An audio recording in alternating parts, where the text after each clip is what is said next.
भाई झारखंड तो पहले भी धनबाद, गिरिडीह, बोकारो और जिस तरीके से आप जुल्म कर रहे हो, हेमंत जी आप हमको बताओ, मेरे ही घर में एक तो ये रावण प्रवृत्ति है इसकी, हमारे ही घर की हमारी बेटी दो, इसके पास तो कैंडिडेट भी नहीं है अपना। हमारी बहन को तुम लाए, शिबू सीता जी को हमारी बेटी को ले आए, एक जगह कोरा जी जो मेरे घर में थे तुम ले आए। तुम एक तरफ कहते हो कि भ्रष्टाचार, दुमका में आकर के भ्रष्टाचार की बात करते हो।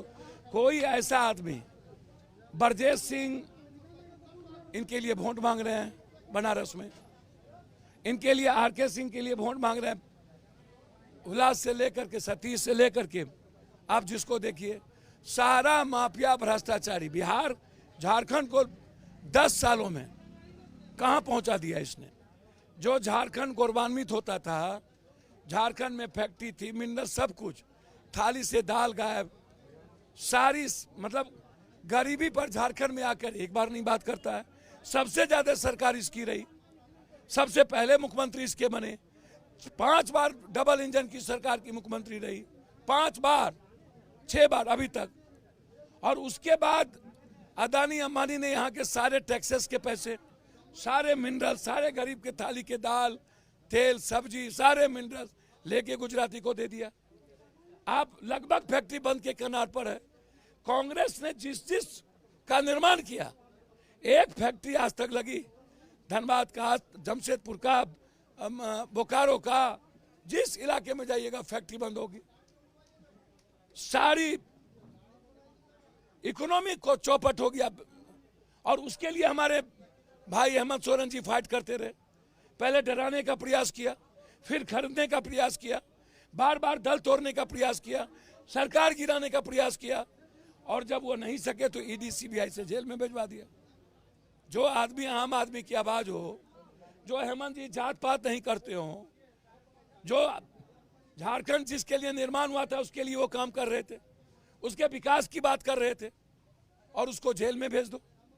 हमारा पैसा रॉयल्टी नहीं देता है ये, उल्टे यहाँ से हमारी सब कुछ लेके चला जाता है। जीएसटी मेरा सही नहीं देता है ये, जीएसटी की जो हिस्सेदारी है नहीं देता है। और हमेशा हेमंत सोरेन को मरवाने की साजिश। क्या है भाई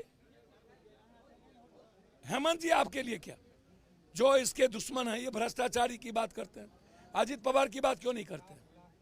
ये अपने रिफेल की बात क्यों नहीं करते? ये अमित शाह जी के बेटे की बात क्यों नहीं करते? आप हमको बताइए ना। ये आदिवासी, दलित, कमजोरों के सबसे बड़े दुश्मन, ये अल्पसंख्यक के नहीं, ये बनारस के सबसे बड़े दुश्मन।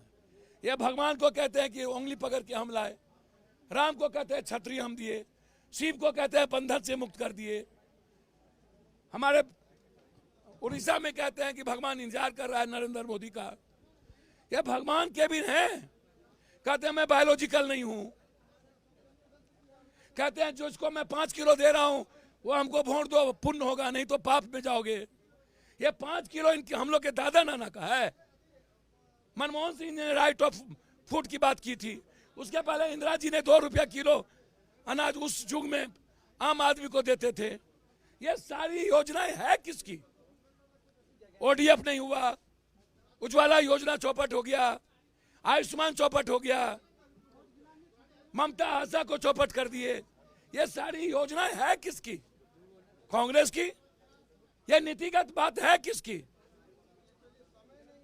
आज पूरा जनता ये चुनाव लड़ रहा है। ये चुनाव 90% बनाम 10% है। 90% जो ST SC है, OBC है, दलित है, कमजोर है, महिलाएं हैं। नोटबंदी में महिलाओं का पैसा ले लिए, महंगाई सबसे ज्यादा 160 रुपया। कौन राहर का दाल खाएगा?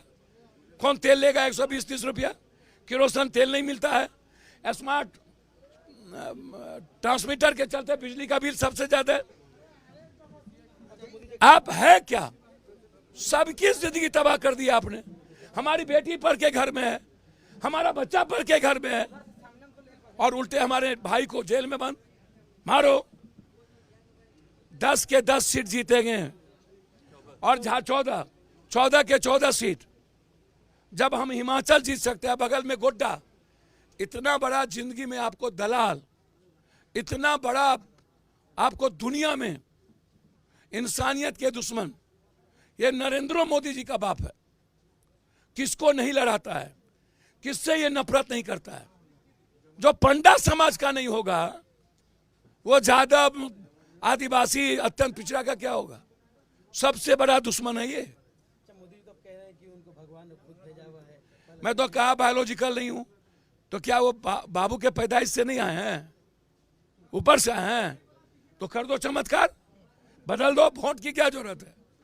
चुनाव की प्रक्रिया वैसे भी ये रोकेगा। वैसे भी लोकतंत्र में चुनाव, ये मैं लिख देता हूं, संविधान नहीं बदलेगा खाली है। आने वाले समय में एक भी चुनाव नहीं होगा।